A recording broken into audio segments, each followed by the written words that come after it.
name's tatocat and welcome to my channel. Today we are playing Lucid9. Undo. I still don't know what to call it.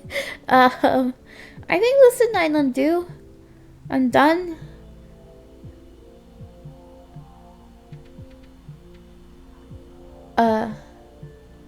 Undo.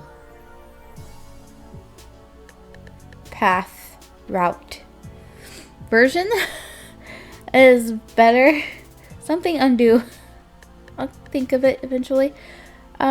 Previously we play as Irie, and she's in the orphanage, and we learned about Larry the lemur, and that Irie identifies with Larry the lemur, that he likes to be alone and people think she's weird, and she's into games, and some guy from a game developer comes down, and studio comes down and introduces himself and offers her to play a game, and if she's good she gets the job, even though she's like 11, and she goes there and plays the game, and that's pretty much where we left off. Right, let us continue. I read that part. Well, will you do your best at finding them in the future? I can try. Well then, I don't see any problem here, do you? The man smiles, the same smile from a few days ago, and pats me on the head again. I guess that does it then. Welcome to Studio Lemonscape. Irie Hiraga. Irie Hiraga. You are now an official game tester. I'll handle all of the paperwork myself. I just need to get a quick recording of you saying a few things. What things? Just some legal mumbo jumbo. Nothing you need to concern yourself with. All you need to do is repeat after me, okay? Okay. The man pulls a device out of his coat pocket and slides it to the middle of the table. He stares. He starts speaking. Once he presses the button on the center. Irie Hiraga. I, Irie Hiraga, hereby relinquish my personal sovereignty.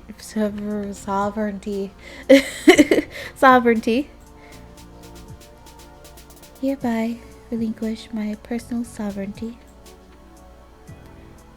I never heard that word before. It was hard to say. I've heard that word before, but it's still hard to say. In exchange for the experience. In exchange for the experience. And livelihood I have been promised. And livelihood I have been promised. I willingly forfeit my moral obligation. I willingly forfeit my moral obligation. What are these annoying words? To preserve judicious righteousness. To preserve judicious righteousness. Whoa, you actually got that one. Whoa, you actually... And will affirm the stances and processes. And will affirm the stances and processes of the Lemonscape Corporation of the Lemonscape Corporation. He presses a button on the device again, stopping the recording. I went back to using my original voice while narrating. There we go. Now, that wasn't so hard, was it? To who? She's 11. I don't even know what I was saying. Hey, don't worry about it. I don't really get it either. I feel like you basically just sold your soul in promise that you get to live in a nicer place than the one that you were living before. It's just a thing we have to make all new hires do to keep up to code. I see.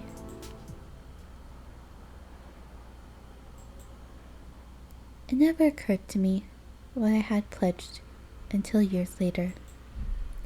And even when it did, I just pushed it away. Everyone and everything. I pushed all of it away. And for what?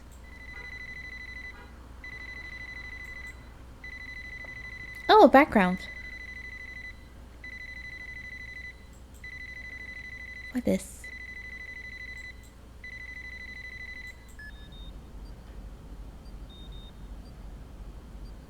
Awake already?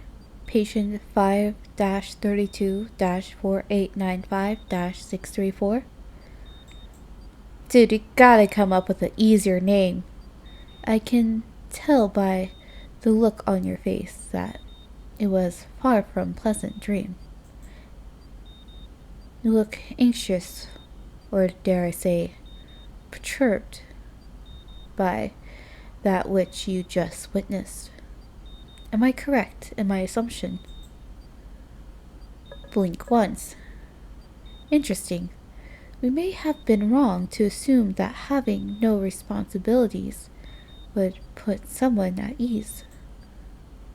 I imagine that to you, not being in control is more of a punishment than a blessing. But, seeing as it didn't help you attain a pleasant dream, we shall abstain from providing you with the red sample for the time being. Now then, when you are ready, please fix your eyes in the sample that... Okay, that is... Apologize for yelling outside. That attracts your attention. So this is like the theme park thing all over again, isn't it? Where it says choose this, blah blah blah, and you just end up choosing all of the things anyways. Why was I thinking so hard? Purple sample is Elizabeth, right? Or whatever her name was. I remember playing her out, and I still don't like her.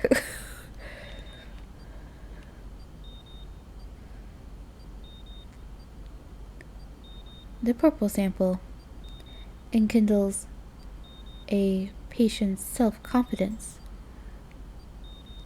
It allows them to feel certainty in their thoughts and actions that they may not have had in the past lives. By thinking of yourself as boundless, you can... I've read that part. Yeah, I've read that. Yes, take the purple sample. Then, here you go.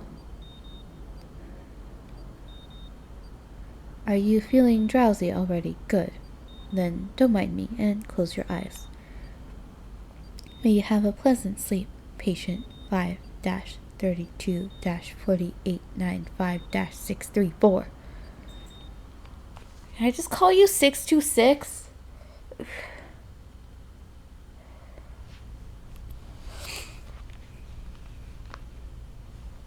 I don't remember what voice I used for her. The morning air, seeping through The open window is chilly, as usual.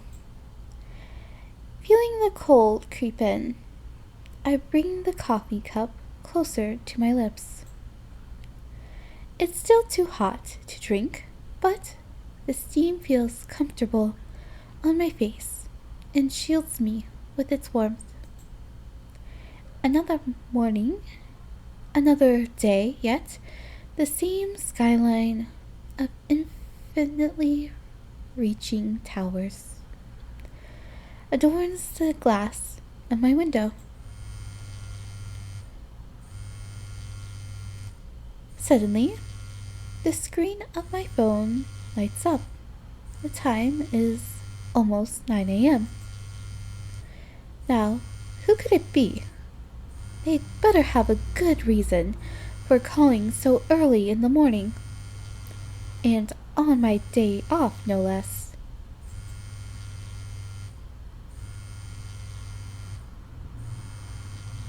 I assume I have to answer it. I just click. Oh. It's him. And after so long without making any contact whatsoever. Maybe I shouldn't answer. Mornings are the only time I have to relax. And it's been a while since the city last felt so still. But I have a feeling ignoring this particularly insufferable man will only cause more trouble than it's worth. So, after taking a deep breath, I resign myself to pick up the call. Yes? See, I knew it was Elizabeth. I'm sorry for calling so early. Did I wake you up? His voice is dry, low-pitched, devoid of all emotion, the same as it has always been. As you can most likely hear, yes, I am awake. What do you need? This might be sudden, but I need to meet up with you soon. There's something we need to discuss. Would it kill you to ask if I'm free? At least, what if I have other plans? Do you? I look at the coffee mug in my hands. What remains of my would-be breakfast, and sigh. My schedule for today is completely blank. As if you didn't know already. Good. Then, can you get to the river by 12 p.m.? The river? I hold my breath for a second. Yes, there exists a spot close to the old academy where we can talk. Do you remember? Out of all places to choose, he just had to pick that one, didn't he? That river is linked to one too many memories I'd rather forget. Will he understand if I ask to change locations? But if he's offering that particular spot, then there must be a reason. He's not the sort of man to make choices at random. Elizabeth? Yes, I remember. Don't let it bother you, Elizabeth. Just go about your life as always. Should I bring anything? A blanket and a few biscuits to enjoy the afternoon sun, perhaps?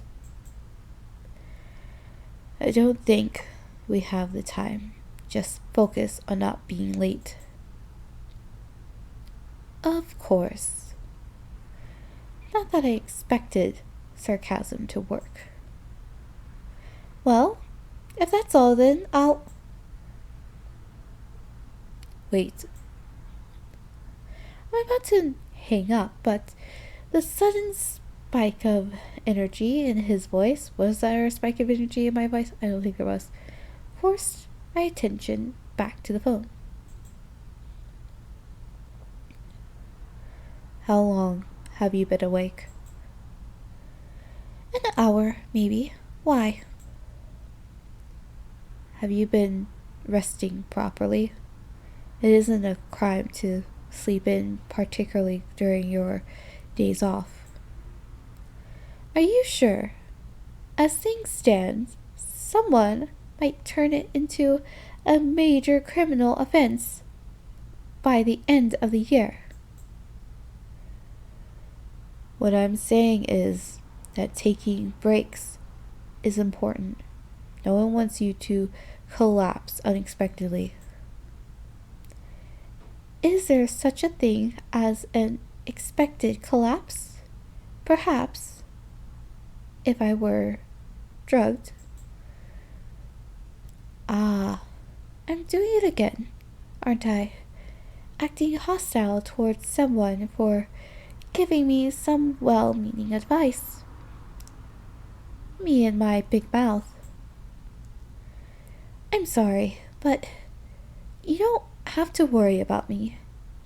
I'm resting well and eating well. Today's just same as usual. Thanks for your concern, however. I mean it. Just don't overwork yourself, Elizabeth. What an exhausting man. Leaving the mug on the window sill, I drag my feet to the bathroom and take a brief shower to wash away the drowsiness. The coffee is half cold by the time I come back, but drinkable. It tastes like dirt. I guess dirt's drinkable then? With a push of my fingers, I turn on the TV. Lumenskate's logo remains on the screen for a few seconds, but quickly cuts to the morning news. A young man's face immediately pops into view. Dark hair, lightly shaven goatee, wearing glasses, an unbuttoned shirt. Based solely on the appearances, he can't be much older than I am.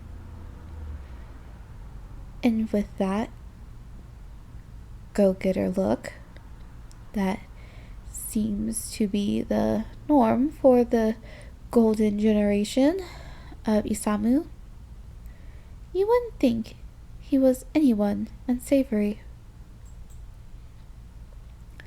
Now, if only. Name is Hiro Moriko. If you have any information, the news anchor. Name is Hori Moriko. If you have any information regarding this individual, please contact the appropriate authorities. If only the words fugitive at large weren't plastered all over the screen. It might be my imagination, but these sorts of news bulletins have shown up a lot recently. Someone did something wrong, so help us make them pay. Whatever the city's security grid can't find, it's easily caught by the power of an angry mob.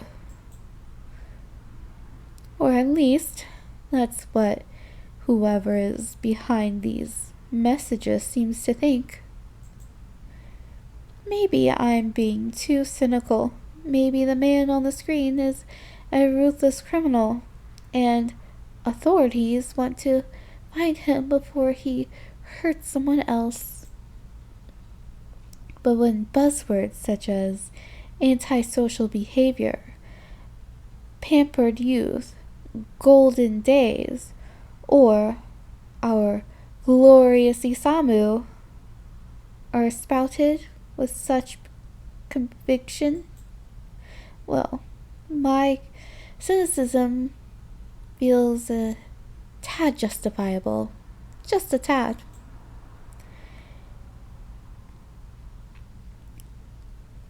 It's disheartening to learn how many of our youths have taken this anti-Isamu rhetoric their own. They take everything this city has been offering them throughout their lives and waste it in acts of vandalism and protest. If they hate Isamu so much, then why not just join these immigrants and foreigners who do nothing for our city and get the hell out of our borders? This is what a news anchor is saying? And that's about all I can take. There's a few hours left until noon.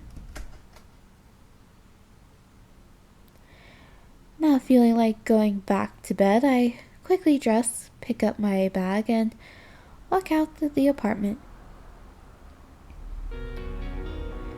District 4. I like to come here and take leisurely walks when there's nothing to do. They call it the student district, and as such, it's often empty during the mornings, with only the occasional university goer to disturb the view. When every day is hectic, you inevitably start to wish for some peace and quiet.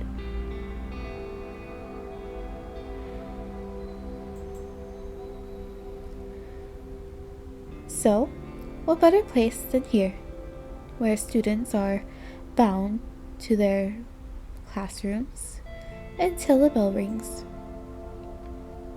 Well, not that I was ever eager to escape them back when I was a student.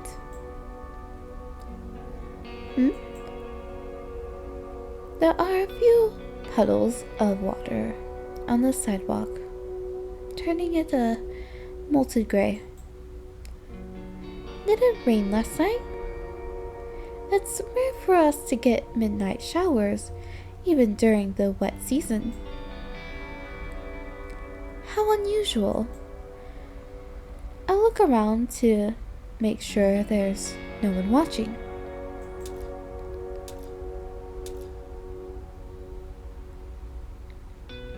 My boots splash across the water, scattering droplets under the oppressing sun. One puddle at a time, I merely skip along the sidewalk.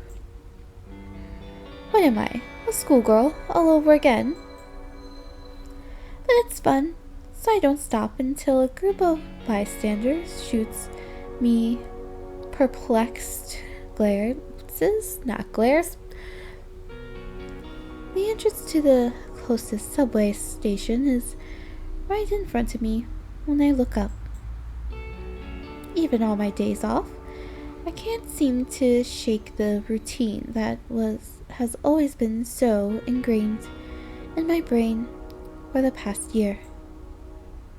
By the time I noticed, I'd even calculated the number of stops that currently separate me from my workplace. The cold weather, the skyscrapers, the busy stores opening their doors to the public. Everybody is just doing the same thing, talking about the same thing, even thinking about the same thing. It's all so awfully mundane. Sometimes I find myself reminiscing how life used to be more fun. Sure, there were some terrible moments, and memories I'd rather not revisit, but it feels like I used to look forward to each day more than I do now. So be it, is what I often thought when realizing the cycle of nature of my days, yet that acceptance has only made me more uncomfortable as time passes me by. And now I can't even sleep in during my days off. A certain someone would have a field day with this attitude of mine. He'd probably say something like, "What, so straight-laced that you can't even slack off? Learn to live a little, Lizzie." Or,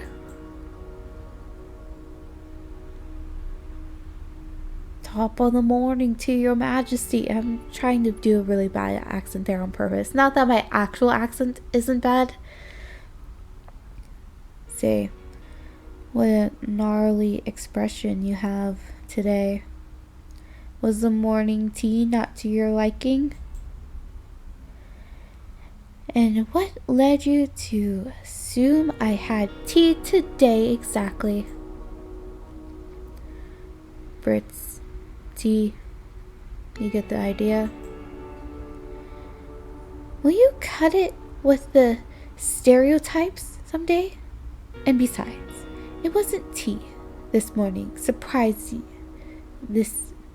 This might surprise you, but I am actually quite partial to. Stop. Don't think about it.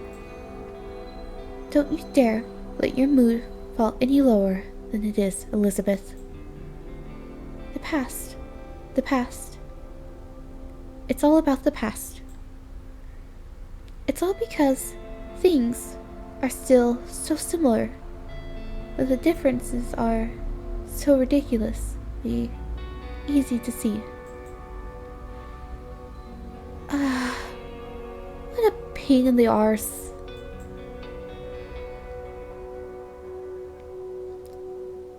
Whoever decided that adult life had to be this troublesome better be fumbling in their grave right now. Tumbling, even.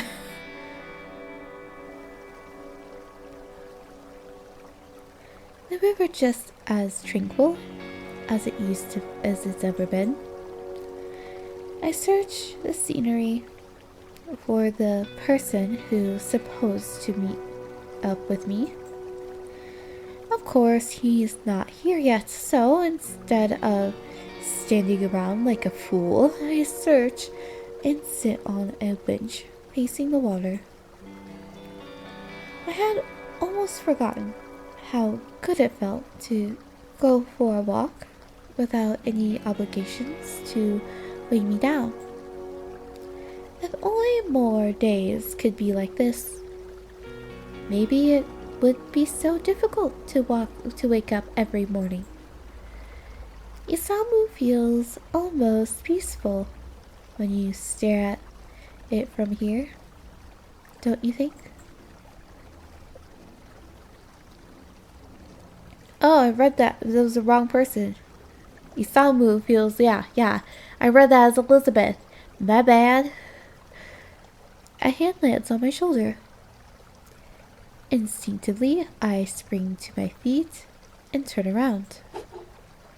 However, the person trying to grab hold of me skillfully evades my clenched fist, which I had swatted at their face in surprise.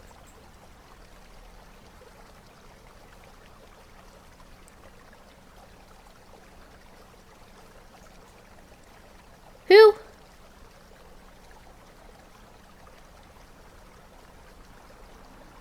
Who is this? I don't remember this person. Why, you little...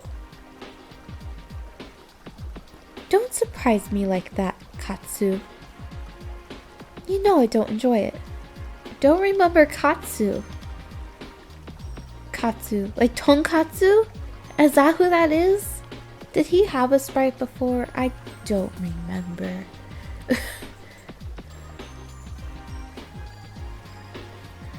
He looked distracted.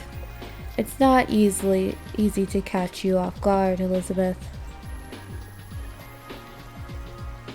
Well, we'll continue this conversation with Elizabeth and Katsu, if that's the same Katsu, in the next episode. I'm Danica. Have a wonderful morning, evening, afternoon.